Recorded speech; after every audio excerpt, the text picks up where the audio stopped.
আসসালামু আলাইকুম। আজকের বাংলা আলাপে স্বাগত। আমাদের আজকের আলাপের বিষয় 2025 শিক্ষাবর্ষে সপ্তম শ্রেণীতে অধ্যয়নরত শিক্ষার্থীদের সপ্তবর্ণা বই অর্থাৎ বাংলা প্রথম পত্র বইয়ের প্রথম গল্প কাবুলিওয়ালা ছোট গল্পটি রচনা করেছেন রবীন্দ্রনাথ ঠাকুর। কাবুলিওয়ালা গল্পের বইয়ের ছবিটি আমরা দেখছি যে এখানে একজন ছোট শিশু রয়েছে মিনি এবং একজন কাবুলিওয়ালা আফগানিস্তানের বাসিন্দা। এই গল্পের মূল বিষয় হচ্ছে বাবা, সে যে কোনো দেশের হোক, যে কোনো সংস্কৃতির হোক, অথবা মানুষ যে কোনো সংস্কৃতির হোক, তাদের আবেগ, অনুভূতি, ভালোবাসা একই রকম। আফগানিস্তানের একজন বাবা তার মেয়েকে যেমন ভালোবাসে, আমাদের বাংলাদেশের একজন বাবা তার মেয়েকে ঠিক একই রকম ভালোবাসে। ভালোবাসার কোনো ভিন্নতা হয় না। তো আমরা গল্পটি পড়ি। মিনির বাবা গল্পটি বলছেন। মিনির বাবা হিসেবে আমরা রবীন্দ্রনাথ ঠাকুরকেই ধরে নিতে পারি। গল্পটি শুরু হচ্ছে এভাবে: আমার 5 বছর বয়সের ছোট মেয়ে মিনি এক দণ্ড কথা না কহিয়া থাকিতে পারে না। তাহলে মেয়েটির বয়স হচ্ছে 5 বছর, মেয়েটির নাম মিনি। সে সবসময় কথা বলে, কথা না বলে থাকতে পারে না। সকাল বেলায় আমার নভেল মানে উপন্যাস, তার মানে লেখক রবীন্দ্রনাথ ঠাকুর উপন্যাস লিখছেন সপ্তদশ পরিচ্ছেদে। সপ্তদশ মানে 17, পরিচ্ছেদ মানে অধ্যায়। তিনি 17 পরিচ্ছেদ বা 17 নম্বর অধ্যায়ে হাত দিয়েছে নোভেলের বা উপন্যাসের। এমন সময় মিনি আসিয়াই আরম্ভ করিয়া দিল। মিনি এসেই বলা শুরু করে দিল, বাবা, রামদয়াল দারোয়ান কাককে কৌয়া বলছিল, সে কিচ্ছু জানে না। না, সে আমার লিখিবার টেবিলের পার্শ্বে আমার গায়ের কাছে বসিয়া নিজের 2 হাঁটু এবং হাত লইয়া অতি দ্রুত উচ্চারণে আগডুম বাগডুম খেলিতে আরম্ভ করিয়া দিল। আমার ঘর পথের ধারে। হঠাৎ মিনি আগডুম বাগডুম খেলা রাখিয়া জানালার ধারে ছুটিয়া গেল এবং চিৎকার করিয়া ডাকিতে লাগিল, কাবুলিওয়ালা, ও কাবুলিওয়ালা।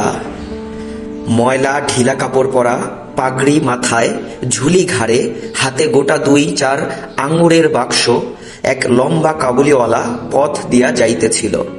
তাহাকে দেখিয়া আমার কন্যা রত্নের কিরূপ ভাবোদয় হইল বলা শক্ত। তাহাকে ঊর্ধ্বশ্বাসে ডাকাডাকি আরম্ভ করিয়া দিল। মিনির চিৎকারে যেমনি কাবুলিওয়ালা হাসিয়া মুখ ফিরাইল এবং আমাদের বাড়ির দিকে আসিতে লাগিল, অমনি সে ঊর্ধ্বশ্বাসে অন্তপুরে দৌড় দিল। অন্তপুর অর্থাৎ ঘরের ভিতরে। তাহার আর চিহ্ন দেখিতে পাওয়া গেল না। তাহার মনের মধ্যে একটা অন্ধবিশ্বাসের মতো ছিল যে ওই ঝুলিটার ভিতর সন্ধান করিলে তাহার মতো 2-4টে জীবিত মানব সন্তান পাওয়া যাইতে পারে, অর্থাৎ কাবুলিওয়ালা ছেলে ধরা হইতে পারে, তাকে ধরে নিয়ে যাবে, এমন একটা ভয় ছিল। আমি মিনির অমূলক ভয় ভাঙাইয়া দিবার অভিপ্রায়ে তাহাকে অন্তপুর হইতে ডাকাইয়া আনিলাম।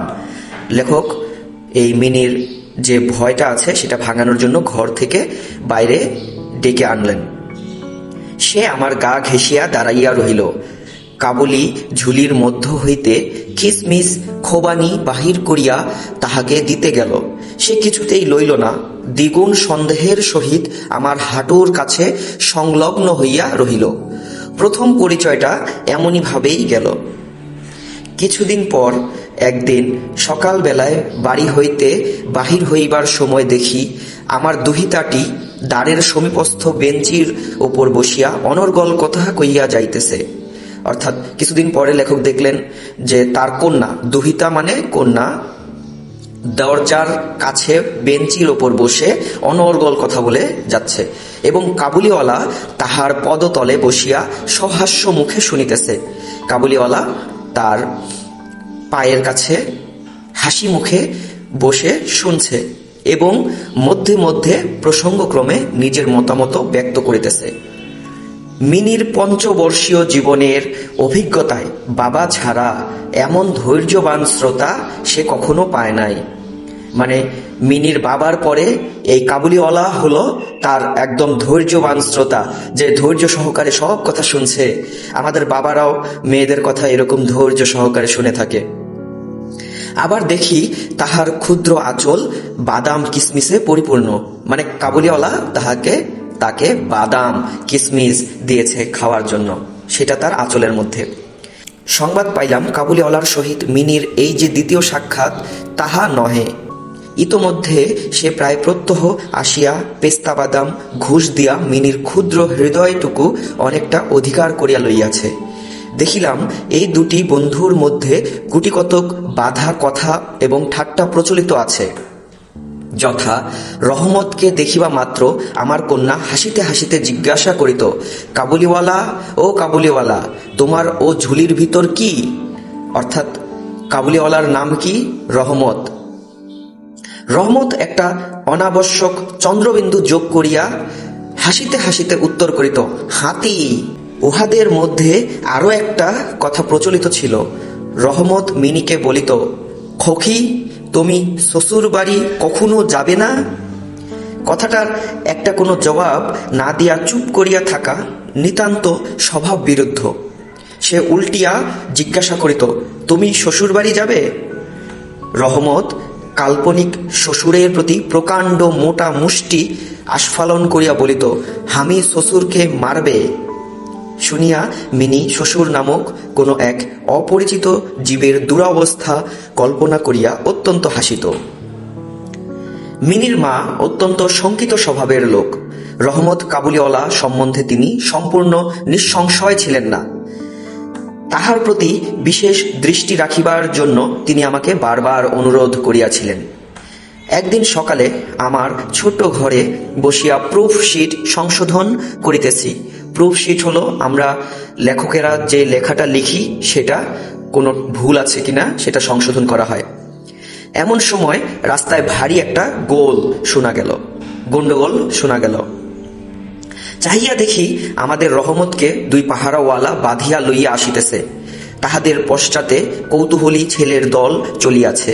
আমি দ্বারের বাহিরে গিয়া পাহারাওয়ালাকে দাঁড় করাইলাম, জিজ্ঞাসা করিলাম, ব্যাপারটা কি? কিয়দংশ তাহার কাছে, কিয়দংশ রহমতের কাছে শুনিয়া জানিলাম যে আমাদের প্রতিবেশী একজন লোক রামপুরি চাদরের জন্য রহমতের কাছে কিঞ্চিত ধারিত। মিথ্যাপূর্বক সেই দেনা সে অস্বীকার করে এবং তাহাই লইয়া বচসা করিতে করিতে রহমত তাহাকে এক ছুরি বসাইয়া দিয়াছে। অর্থাৎ রহমতের কাছে এক লোক টাকা ধার নিয়েছে, কিন্তু সে টাকা ধার নেওয়ার পরে অস্বীকার করছে, বলছে আমি তো তোমার কাছে টাকা ধার নিইনি। আর আফগানিস্তান এর মানুষ রহমত, সে খুব রাগান্বিত হয়ে যায়, রেগে সে ছুরি বসিয়ে দেয় সেই লোকের বুকে, ছুরি মারে আর কি। রহমত সেই মিথ্যাবাদীর উদ্দেশ্যে নানারূপ অশ্রাব্য গালি দিতেছে, রহমত মানে গালাগালি করতেছে ওই মিথ্যাবাদীকে। এমন সময় মিনি বের হয়ে আসে। মিনি বলে কি, কাবুলিওয়ালা ও কাবুলিওয়ালা করিয়া ডাকিতে ডাকিতে মিনি ঘর হইতে বাহির হইয়া আসিল। রহমতের মুখ মুহূর্তের মধ্যে কৌতুক হাস্যে প্রফুল্ল হইয়া উঠিল।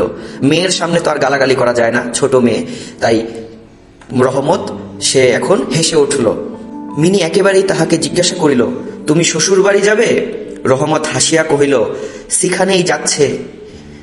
সাংঘাতিক আঘাত করার অপরাধে কয়েক বৎসর রহমতের কারাদণ্ড হইল। তাহার কথা এক প্রকার ভুলিয়া গেলাম। কত বৎসর কাটিয়া গেল। আমার ঘরে আজ রাত্রি শেষ হইতে না হইতেই সানাই বাজিতেছে। আজ আমার মিনির বিবাহ। আমি আমার লিখিবার ঘরে বসিয়া হিসাব দেখিতেছি। এমন সময় রহমত আসিয়া সেলাম করিয়া দাঁড়াইল। আমি প্রথমে তাহাকে চিনিতে পারিলাম না। তাহার সে ঝুলি নাই, তাহার সে লম্বা চুল নাই, তাহার শরীরে পূর্বের মতো সে তেজ নাই। অবশেষে তাহার হাসি দেখিয়া তাহাকে চিনিলাম। কহিলাম, কিরে রহমত, কবে আসিলি? সে কহিল, কাল সন্ধ্যাবেলা জেল হইতে খালাস পাইয়াছি। আমার ইচ্ছা করিতে লাগিল আজিকার এই শুভ দিনে এই লোকটা এখান হইতে গেলেই ভালো হয়। আমি তাহাকে বলিলাম, আজ আমাদের বাড়িতে একটা কাজ আছে, আমি কিছু ব্যস্ত আছি, তুমি আজ যাও। কথাটা শুনিয়াই সে তৎক্ষণাৎ চলিয়া যাইতে উদ্যত হইল। অবশেষে দরজার কাছে গিয়া একটু ইতস্তত করিয়া কহিল, খোকিকে একবার দেখিতে পাইব না? আমি কহিলাম, আজ বাড়িতে কাজ আছে, আজ আর কাহারও সহিত দেখা হইতে পারিবে না। সে যেন কিছু ক্ষুণ্ণ হইল, স্তব্ধভাবে দাঁড়াইয়া একবার স্থির দৃষ্টিতে আমার মুখের দিকে চাহিল। তারপরে বাবু সেলাম বলিয়া দ্বারের বাহির হইয়া গেল। আমার মনে কেমন একটু ব্যথা বোধ হইল।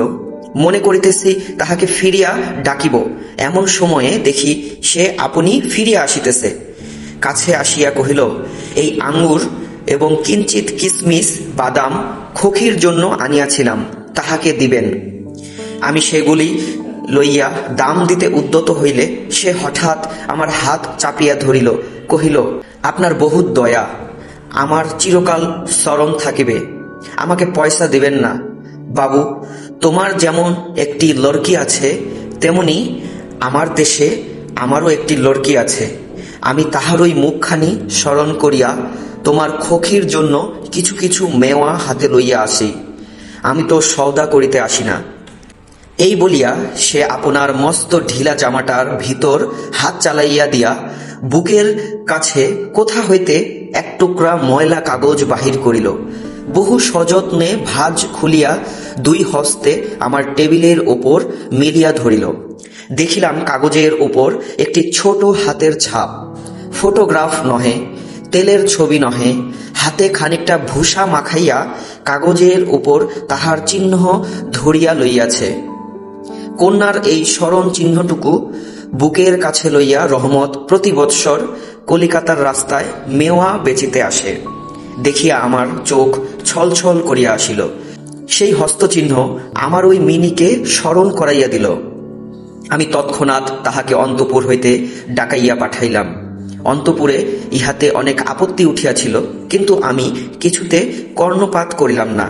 রাঙা চেলি পরা, কপালে চন্দন আঁকা বধূবেশিনী মিনি সলজ্জভাবে আমার কাছে আসিয়া দাঁড়াইল। তাহাকে দেখিয়া কাবুলিওয়ালা প্রথমটা থতমত খাইয়া গেল। তাহাদের পুরাতন আলাপ জমাইতে পারিল না। অবশেষে হাসিয়া কহিল, খোকি, তুমি শ্বশুর বাড়ি যাবিস? কাবুলিওয়ালার সহিত মিনির যেদিন প্রথম সাক্ষাৎ হইয়াছিল, আমার সেই দিনের কথা মনে পড়িল। মনটা কেমন ব্যথিত হইয়া উঠিল। মিনি চলিয়া গেল। একটা গভীর দীর্ঘ নিঃশ্বাস ফেলিয়া রহমত মাটিতে বসিয়া পড়িল। সে হঠাৎ স্পষ্ট বুঝিতে পারিল তাহার মেয়েটিও ইতোমধ্যে এইরূপ বড় হইয়াছে। আমি একখানি নোট লইয়া তাহাকে দিলাম। বলিলাম, রহমত, তুমি দেশে তোমার মেয়ের কাছে ফিরিয়া যাও। তোমাদের মিলন সুখে আমার মিনির কল্যাণ হোক। এবার আমরা শব্দার্থগুলো পড়ে নিই। দারোয়ান, দারোয়ান শব্দের অর্থ যে আমাদের প্রহরী, দরজায় যে পাহারা দেয়। কাবুল হলো আফগানিস্তানের রাজধানী। আফগানিস্তানের রাজধানীর নাম কাবুল। কাবুলিওয়ালা হলো কাবুলের অধিবাসী।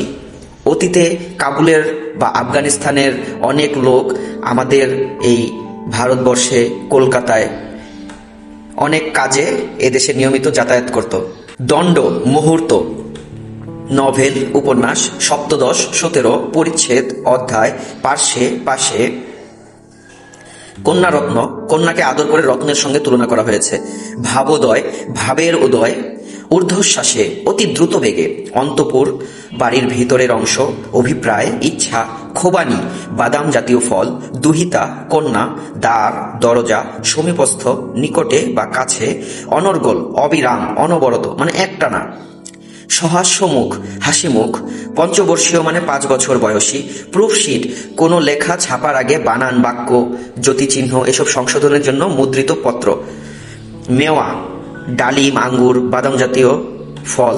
এই গল্পে খুকির জন্য কাবুলিওয়ালার আনা এ জাতীয় উপহার। খোকি, কাবুলিওয়ালা কর্তৃক খুকি শব্দের অশুদ্ধ উচ্চারণ। স্বভাব বিরুদ্ধ, স্বভাবের বিপরীত। মুষ্টি আস্ফালন, জোরে মুঠি নাড়িয়ে রাগ প্রকাশের ভঙ্গি। নিঃসংশয়, শঙ্কাহীন। কিঞ্চিত, অল্প। ধারিত, ঋণগ্রস্ত। প্রফুল্ল, আনন্দিত। লড়কি, মেয়ে। বাংলা ভাষায় সাধুরীতির সাহিত্য পাঠে অনুপ্রাণিত করা এই পাঠের উদ্দেশ্য। আমরা পূর্বেই বলেছি, ভিন্ন সংস্কৃতিতে বেড়ে উঠলেও মানুষের সুখ, দুঃখ, আনন্দ, ভালোবাসার অনুভূতি অনেকাংশেই এক। কাবুলিওয়ালা গল্পে রবীন্দ্রনাথ ঠাকুর আফগানিস্তানের মরু পর্বতের রুক্ষ প্রকৃতিতে গড়ে ওঠা একজন পিতা এবং নাতিশীতোষ্ণ আবহাওয়ার একজন বাঙালি পিতার ভিতরের স্নেহপ্রবণ মনের ঐক্য সম্পর্কে ধারণা দিয়েছেন। অর্থাৎ দেশ কালের সীমারেখা যেমনই হোক না কেন, পিতৃহৃদয়ের স্বাভাবিক প্রবণতায় কোনো প্রভাব বিস্তার করে না। যে দেশের, যে সময়ের বা যে সংস্কৃতিরই মানুষ হোক না কেন, পিতা সব সময়ই তার সন্তানকে একই রকম ভালোবাসেন। সন্তানের মঙ্গল চিন্তা সব পিতারই সহজাত আকাঙ্ক্ষা। কাবুলিওয়ালা গল্পে রবীন্দ্রনাথ ঠাকুর বিশ্বের সকল পিতার পিতৃত্বের সর্বজনীন ও চিরন্তন রূপ উন্মোচিত করেছেন। অর্থাৎ পিতা এবং কন্যার স্নেহ একই রকম, সেটা যে দেশেই হোক, যে সংস্কৃতিতেই হোক, যেখানেই হোক। এবার আমরা রবীন্দ্রনাথ ঠাকুর সম্পর্কে কিছু তথ্য জেনে নিই। এশীয়দের মধ্যে যিনি প্রথম নোবেল পুরস্কার পেয়ে বিশ্বসভায় বাংলা ভাষা ও সাহিত্যকে মর্যাদার আসনে প্রতিষ্ঠিত করেছেন, তিনি হলেন বিশ্বকবি রবীন্দ্রনাথ ঠাকুর। তিনি 1861 খ্রিস্টাব্দের 7ই মে, 25শে বৈশাখ 1268 বঙ্গাব্দ কলকাতায় জোড়াসাঁকোর বিখ্যাত ঠাকুর পরিবারে জন্মগ্রহণ করেন। স্কুলে নিয়মিত প্রাতিষ্ঠানিক শিক্ষা তার হয়নি। 17 বছর বয়সে বিলেতে ব্যারিস্টারি পড়তে গিয়েছিলেন, কিন্তু পড়া শেষ না হতেই দেশে ফিরে আসেন তিনি। কিন্তু স্বশিক্ষা ও সাধনার একক অবদানে তিনি বাংলা ভাষা ও সাহিত্যকে এত সমৃদ্ধ করেছেন যার কোনো তুলনা নেই। কাব্য, ছোট গল্প, উপন্যাস, নাটক, প্রবন্ধ, সঙ্গীত, সাহিত্যের সকল শাখা তার আশ্চর্য অবদানে সমৃদ্ধ হয়েছে। ব্যাকরণ, ভাষাতত্ত্ব, ছন্দ এবং চিত্রকলাতেও তিনি অসামান্য অবদান রেখেছেন। অনন্য সাধারণ তার প্রতিভা। তিনি একাধারে সাহিত্যিক, চিন্তাবিদ, শিক্ষাবিদ, সুরকার, গীতিকার, নাট্যকার, নাট্য প্রযোজক এবং অভিনেতা। শান্তিনিকেতন ও বিশ্বভারতীর মতো প্রতিষ্ঠান গড়ে তিনি শিক্ষায় নতুন ধারা সৃষ্টি করেছেন। রবীন্দ্রনাথের একটি দেশপ্রেমমূলক গান বাংলাদেশের জাতীয় সঙ্গীত, আমার সোনার বাংলা আমি তোমায় ভালোবাসি। রবীন্দ্রনাথের লেখা গ্রন্থের সংখ্যা অনেক। ছোটদের জন্য লেখা তার বিভিন্ন রচনা সংকলিত হয়েছে কৈশোরক নামে একটি সংকলনে। 1941 খ্রিস্টাব্দের 7ই আগস্ট, 22শে শ্রাবণ 1348 বঙ্গাব্দ কলকাতায় তিনি মৃত্যুবরণ করেন। পরবর্তী বাংলা আলাপে যুক্ত হওয়ার আহ্বান জানিয়ে আজ এখানেই বিদায় নিচ্ছি। সকলকে ধন্যবাদ।